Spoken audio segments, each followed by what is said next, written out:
that time. Welcome to the first afternoon session of Track 1, and I am pleased to introduce our speaker, Ms. Wendy Nather. Wendy is a research director at the Retail Cyber Intelligence Sharing Center. She was previously research director of the information security practice of the independent analyst firm 451 Research. Okay. She led IT security for the EMEA region of the investment banking division of the Swiss Bank Corporation, now UBS. Okay. Wendy is the co-author of the Cloud Security Rules and was listed as one of SC Magazine's Women in IT Security Power Players in 2014. She is an advisory board member for the RSA conference and serves on the board of directors for Securing Change, an organization that helps provide free security services for nonprofit organizations. And she's based right here in Texas, in Austin. I think she is going to tell us how Google turned her into her mother. Okay. All right, welcome. Thank you. Take it away. Thank you very much. Thank you. Thanks, everybody. So, yeah, I'm with what I guess you would generally call the retail ISAC. We didn't make up the RSISC name. I know it autocorrects to Cisco. There's nothing I can do about it. So this isn't really retail, specifically retail-oriented, except that it's a widespread problem that I don't think enough people are talking about. And since I have lived this for the last several years, I thought this is something that I would discuss that we really need to take it to pay attention to, not just in IT in general, but in security specifically. So I want to talk first about, the idea of proxying versus delegation. So generally in IAM, if you're delegating to somebody, they retain their credentials, their identity, but they have entitlements that allow them to, act out the certain, carry out certain functions that nominally would belong to somebody else. But you have that relationship made visible, so you know this is a delegate for this person. For a proxy, in general, a proxy is, I'm going to pretend to be this person, and you talk to me as if you were talking to that person.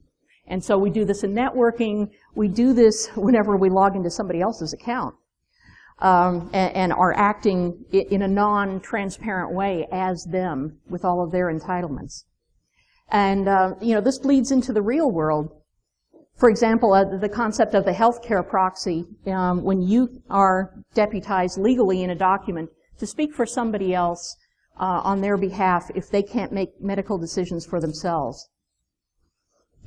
This happens, if you have a kid, you're making medical decisions for them. It will happen if you are taking care of a loved one who is incapacitated, your parents, whoever. Another one that you guys may or may not be familiar with is the concept of the durable power of attorney. And that is basically another document in which you are empowered to carry out financial transactions, real estate transactions, or any other legal transactions on behalf of somebody. Now, there are two ways that you can execute a durable power of attorney. It can either be take effect upon incapacitation, which is the way people usually sign it. So if I ever become incapacitated, my spouse will be able to, make these decisions for me. The other way is with immediate effect. Starting right now, anytime my spouse wants to, needs to make a decision, they can do so. They can sign papers for me at any time. That's going to be a very important distinction as we go along, because, well, first of all, you guys all know the difference between root and pseudo, but again, in the technical world, there's a difference between having an SU account and it being very transparent as to you retaining your own credentials and you're carrying out things. And there's a specific list of things that you can carry out. It may be a subset of what the other person can do that you're acting on behalf of. And then, of course, root, everything goes. So even in the technical world, not everybody logs what activity is being done in either capacity, but certainly in the real world, nobody logs what you do with a durable power of attorney. If somebody has to examine it later, they have to, do actual paper forensics and figure out what it was you did on that person's behalf. RBAC, and I give RBAC a hard time sometimes, but it has its time and place, but it doesn't deal with this terribly well. There are a lot of things that RBAC doesn't deal with well. First of all, the roles are generally a bundle of entitlements. Sometimes you don't want to hand over all the entitlements, so again, you want to give a subset of what that role has, but then you have to peel those off. And sometimes, they're only for a certain period of time. Bob's on vacation today, I'm going to be Bob. And you never know in a given business day what you might be called upon to do as Bob on that one day when he's away on vacation. So it used to be that, old-fashioned RBAC was a group of entitlements, and it was based on your position in the organization. So if you were a senior director, you got this senior director role, which meant these senior director entitlements. They might be on behalf of your particular department, so the role would be even more specific. You are senior director of HR, and therefore your entitlements in the system are mapped in that context. Whenever you need more access, you just get some more roles, and administrators get all the roles because they have to do everything once in a while. That's the way it used to work, and not very well. Not terribly well at all. So first of all, RBAC in the enterprise assumes that you're either a customer or an employee. And it also, you have to figure out why somebody has a particular role, because there are reorgs. Things change, titles change, departments change, and when you find a really old role name, you can't for the life of you figure out why this person ever had it to begin with, why they still have it now, and what it really means, that they should be able to do. There are whole products out there now to help you figure out what these old, crufty role names are, what the entitlements map to, and what the union of them are, or the combinations. With unexpected effects that you may not have planned out when you gave all these roles to somebody.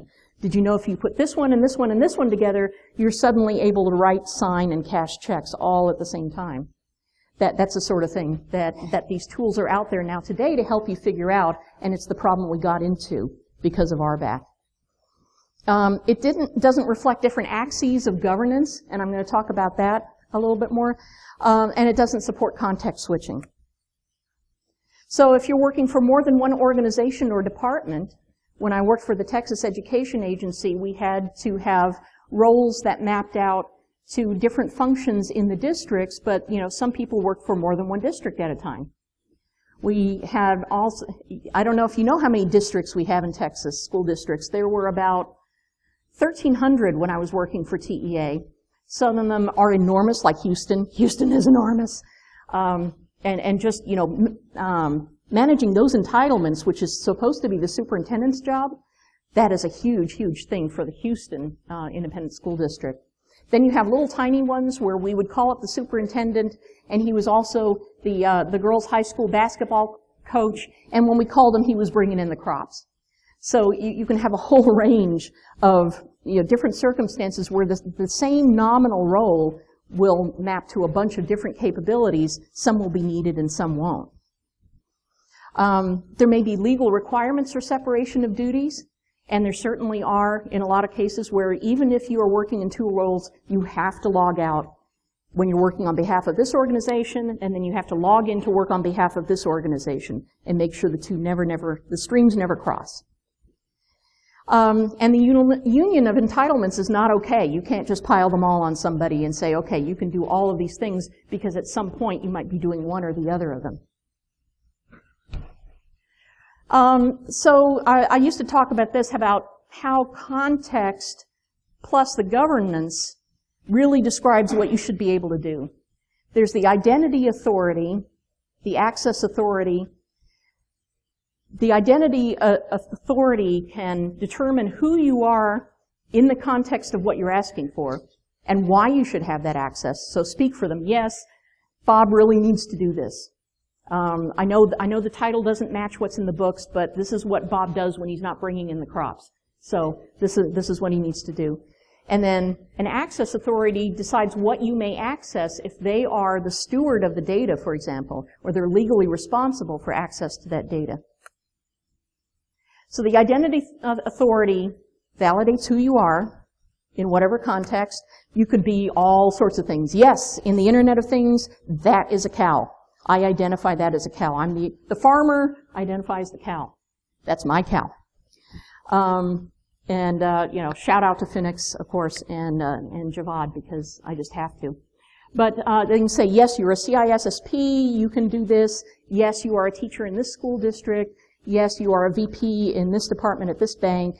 But then it gets even hairier, because it's not just about who you are. It's about what you can do. So the function is the first thing that you should be looking at in identity and access management. And then that is bounded by the scope of what you are granted. And that leads to the author, and then you have to have the authorization to perform those functions. Those three elements need to be in what you are building for your users. So you can kind of describe it as, a game of clues. So Professor Plum can do something in the kitchen with a lead pipe, or he can do something in the kitchen with a candlestick.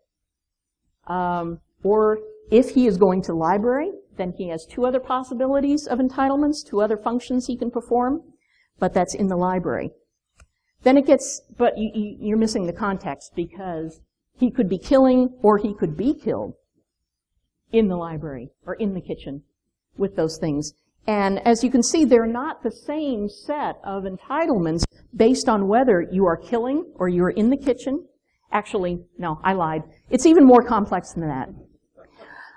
So it's, depending on whether you are killing, where you are killing, that is the scope of your function. With which entitlements or with which systems, with which particular applications, all of these come into play. Which is why identity and access management administrators drink a lot, even more than normal security people do, which is a lot.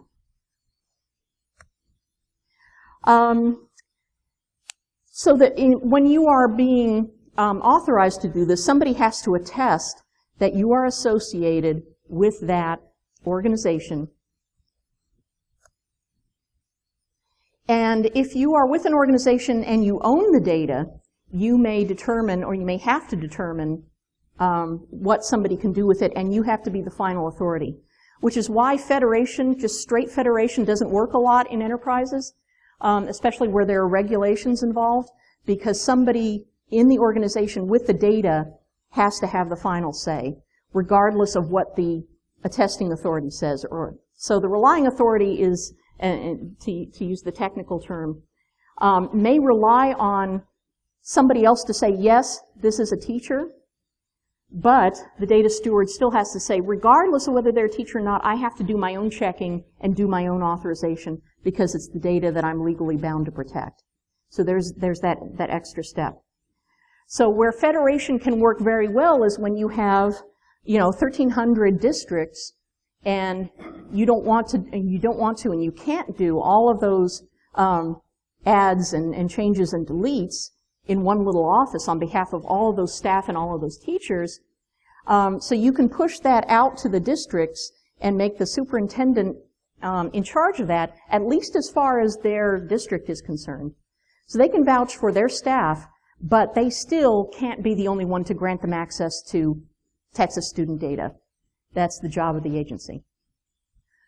So it's very complex, but it gets even worse when you have non-enterprise roles. You're a citizen, you're a doctor.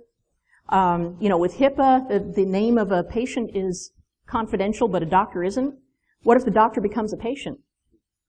All of a sudden, the context switches.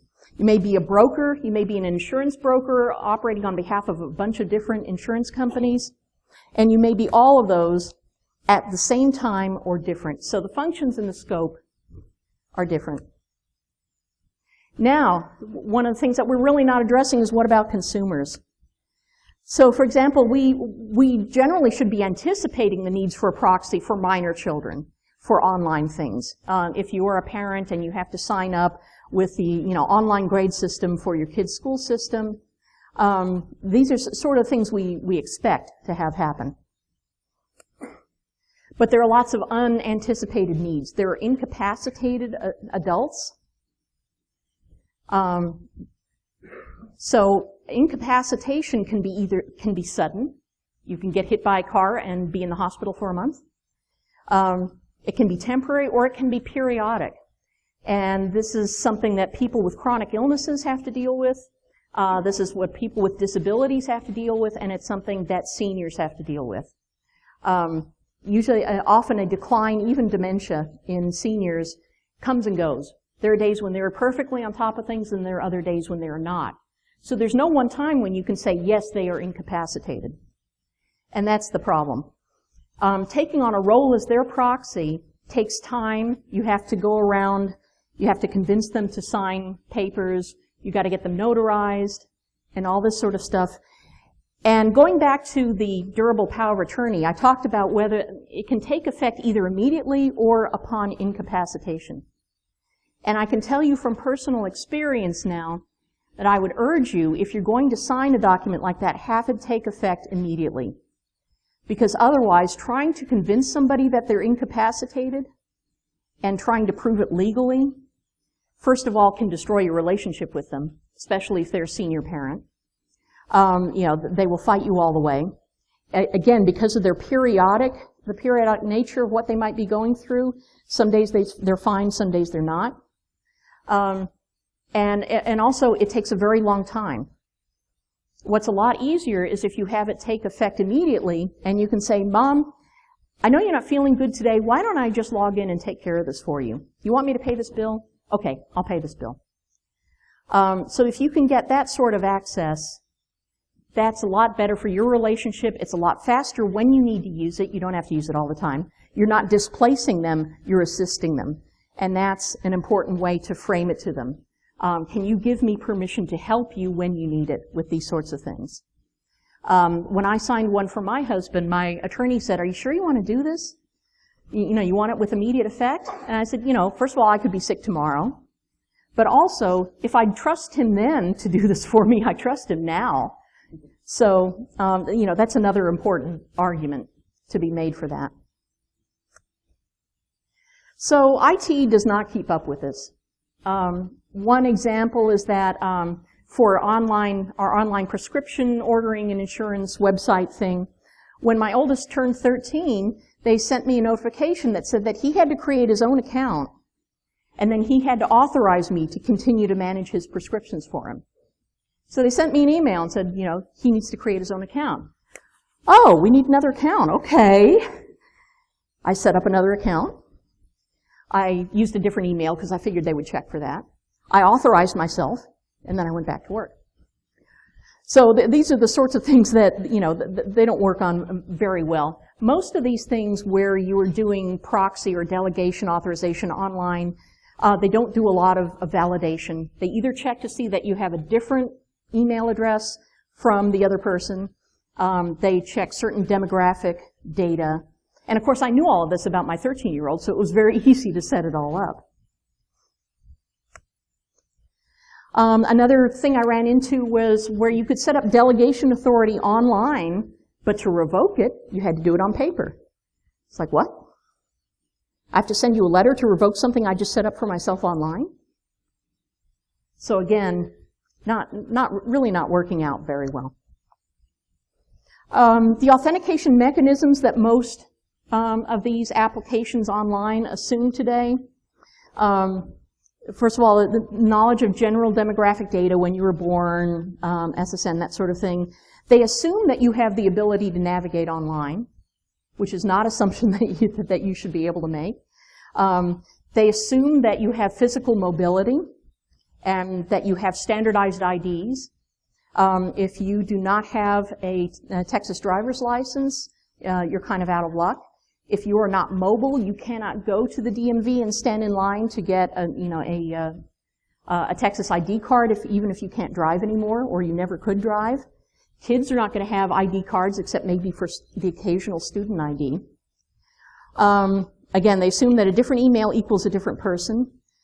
They assume that phone numbers only belong to one person. So if you have a family and you have a shared house phone, they may complain about that. And then finally, there's no cleverness in the security challenge answers. They really don't like that. So speaking of security challenge questions, this is another thing that's been bugging me for years. So a lot of applications require you to change your password every 90 days. And we all know what this is from, right? This is from the days, like decades ago when they estimated it would take 90 days to crack a password. That's why they picked the 90 days. This is the mainframe days. This is not the case anymore. You can sneeze and crack, 5 passwords. So they still make you change passwords every 30, 60, 90 days, but they don't make you change your security challenge answers. So what's easier to do? There are a lot of online things where I just don't bother to remember my password. I just have it reset because I know my security answer is never going to change. So there's a dynamic factor, but the second factor is static. So this is my dad. My dad wrote one of the first Fortran compilers. That is his old UCP email address, for those of you who know that format. He wrote, and it's still online, the story of Mel, a real programmer, where he talks about the elegance of programming back in the day when you actually had to fit things into registers. The thing is that he was, he was very technical. You couldn't say he wasn't technical. He was certainly technical way before any of us were technical. But he kind of stopped around the 80s. He really preferred the command line. He wanted to stay with the command line. He hated Windows with a purple passion. He did not want any GUIs, and finally he settled for Linux, reluctantly.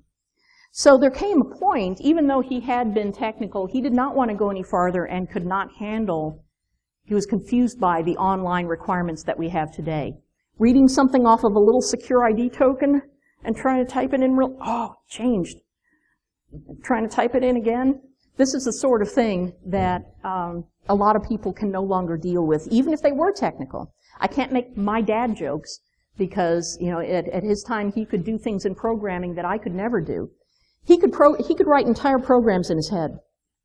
He would just sit there for hours in his chair in the living room, just thinking. And then after a while, he'd get up and go type it in. Or if somebody called him and there was a bug in his code, he would get the description of it, he'd sit down in his chair, he'd think for an hour and go, and he'd know exactly where to go to fix it. So he could do a lot of stuff, but that technical stuff is not enough to help you with the online bureaucracy and functions that we need today. Also, it's a good thing he didn't believe in security.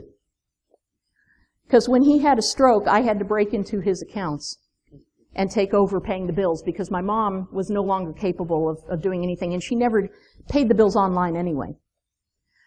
So I broke into his Gmail account because, if you get somebody's mail account, you can reset all the other passwords. So, that's what I did. And by the way, why is it that there aren't more representative types of female hackers? There's the Manic Pixie Dream Girl, which, I totally am not. I think I'm more like Mrs. Roberts. From the XKCD comic. Although even I can't type with an oven mitt on.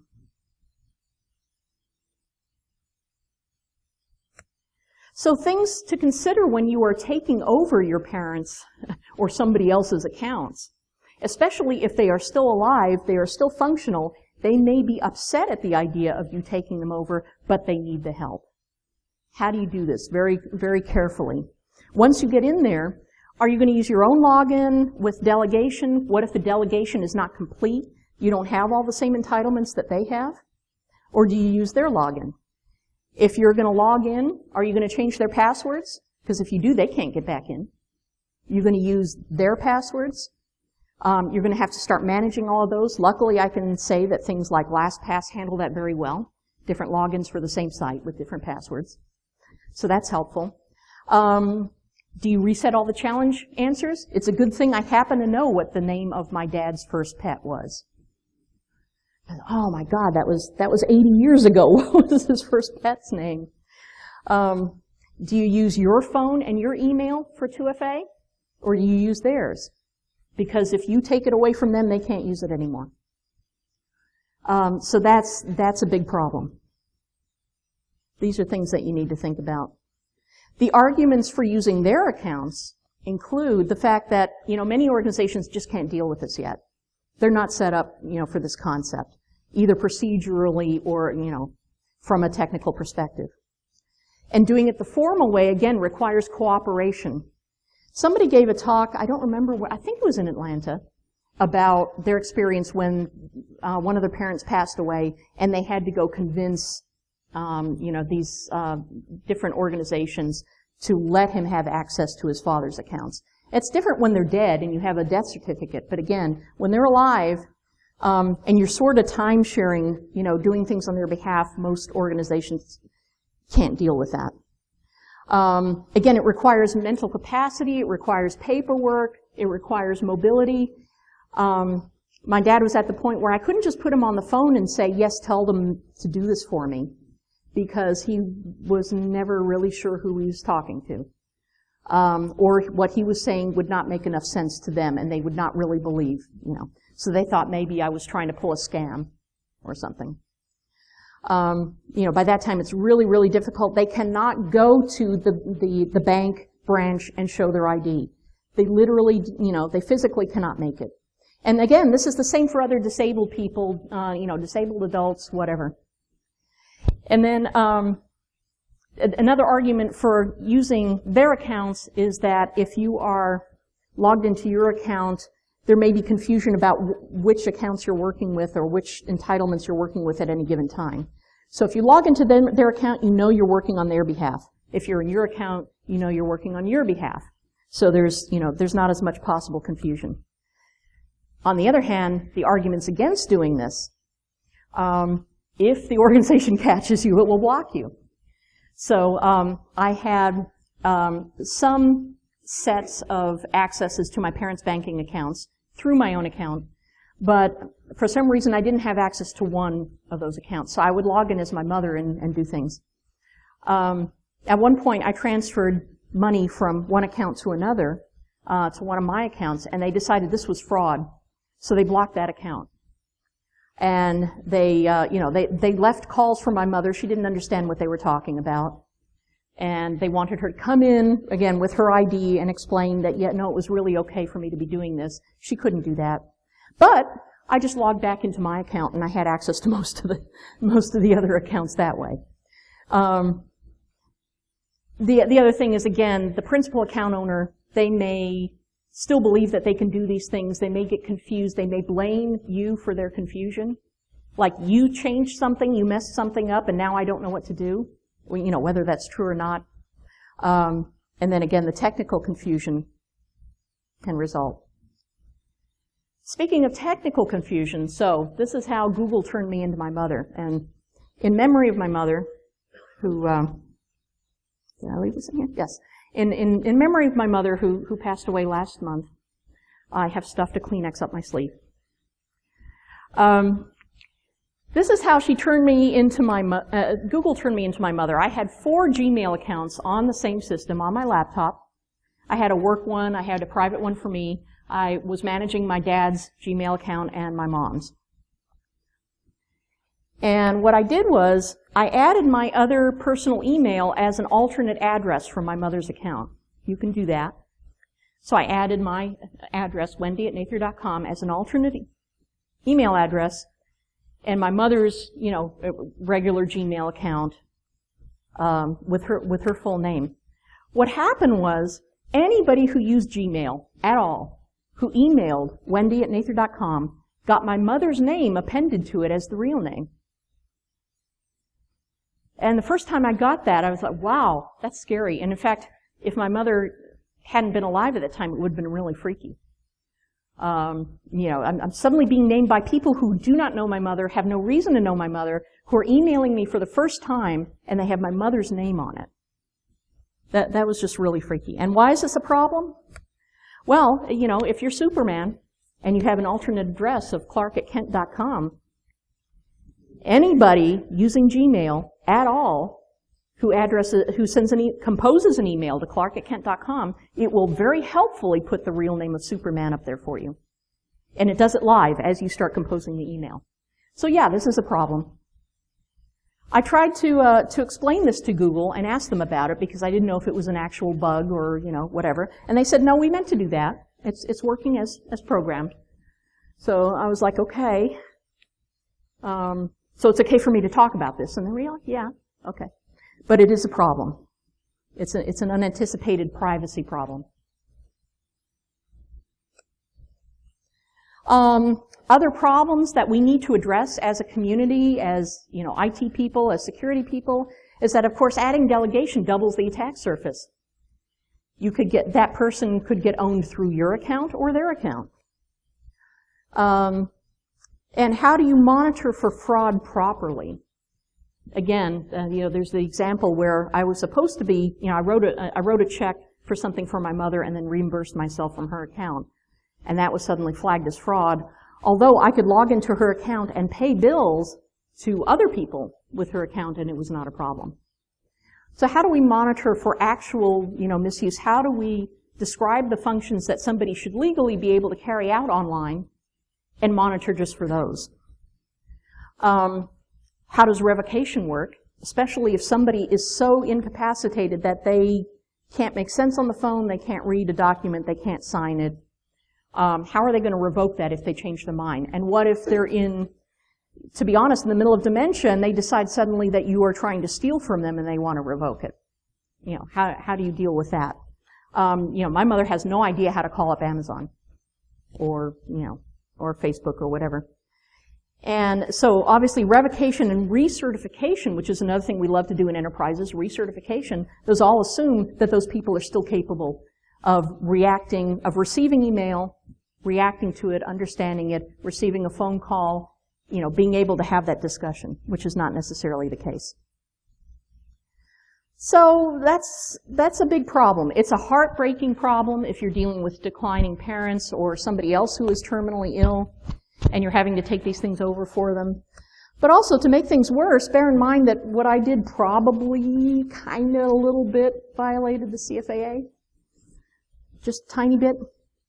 So this is another case where, again, we need legal protections in place for caretakers to be able to do this sort of thing, as well as technical functions that support this sort of workflow. Some short-term recommendations, because I hate complaining without suggesting some things. First of all, with you and your loved ones, wherever possible, get those pieces of paper now. If you're in a committed relationship and you believe that, you would ask that person to take care of things, if you couldn't, then by all means do that now. Get those in place now. Get central password management of some kind. When I was going through my mother's papers after she passed away, I found like about this many different scraps of paper with different random passwords written on them. I have no idea what they're for, but I just collected all of them and I thought if I ever can't get into something, I'm going to try each one of these. I don't know if these were past, present, future passwords, I don't know. But the question you can ask anybody is if you were sick in the hospital and you needed to pay your bills, like right away, how would you do that? Would you need me to do that? That's a safe conversation to have with just about anybody. Longer term, we really need industry-wide standardization. We need reference architectures for how to deal with proxies and delegation. We need better integration of the physical world as well as legal and technical authentication. And we need things that address the needs of disabled people as well as those of us who, carry a phone all the time, know exactly what to do. We can log in our sleep. We have Touch ID. How do you deal with Touch ID? Luckily, my parents never made it as far as Touch ID on a phone. If they had, I don't know what I would, well, I suppose I could have taken it. But that's another thing, and actually I think somebody found out recently that you can add additional fingerprints while you're registering current ones when you're doing the setup for Touch ID on the iPhone. If in the process where, you have to do it a couple of times, if you put some other fingerprints in there, it adds them. So you could have somebody else do that. I know some people have had kids who, when their parents were sleeping, took their finger and, unlocked their phone because they wanted to get into it. But again, this assumption that 2FA, cannot be fungible, cannot be shared. What if you're doing banking and you live in Maryland and your parents live in Texas? You can't pass a token around. So that's another big functional thing that we have to address. We need to create third-party identity authorities for relying parties to use. I know there's a lot of work going on this, a lot of projects. Everybody would love to be the central authority. It probably won't be one. But again, thinking about what different contexts you have as a consumer as opposed to being in an organization, we're going to have to work that out. And then better adaptation for disabilities. I know there's a lot of work that has been done, but again, it's assuming one device, one user, or one account, one user. And that's not the way that we need it to work in the real world. Ultimately, what I think we really need are services to help the general public make sense of this. Them determine what their wishes are, and then enact them technically, set them up technically. Because, all of us in the room know how to navigate through these. The rest of the world doesn't. Most people don't. And that's not fair because the legal has become the online more and more these days. The financial and the legal are all online. We can't disenfranchise people by expecting them to be able to do all of the same things that we do. So I've actually, when I gave this talk at B-Sides London, I did have some people come up to me from banks later on and said, yeah, sort of a digital concierge service might be something we could set up. How could we do that? Because they were also already helping their customers navigate other sorts of legal things. And, if they could set something up that just helped them into the digital world, I think that would be great. But I'm sure some of you also have, ideas or suggestions on how we could set something up like that.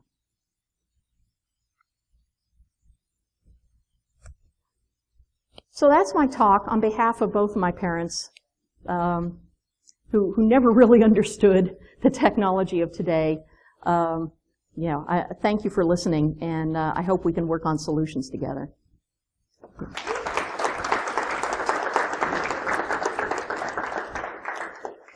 Any questions or comments? Yeah.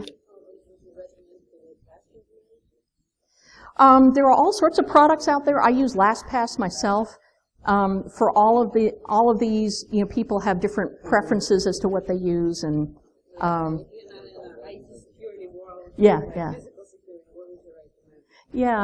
if you're in physical, I think LastPass is pretty easy to use, but you may need to, everybody reacts to GUIs differently, so you may want to try a few and see which one you feel is more understandable.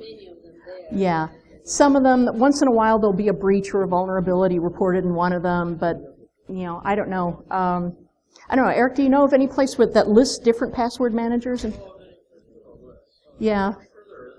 Yeah, I think if you just, Google for password managers, there's probably some trade articles on, here are your top 15 password managers or whatever. Yeah. Yeah. Anything else? All right, cool. Thank you.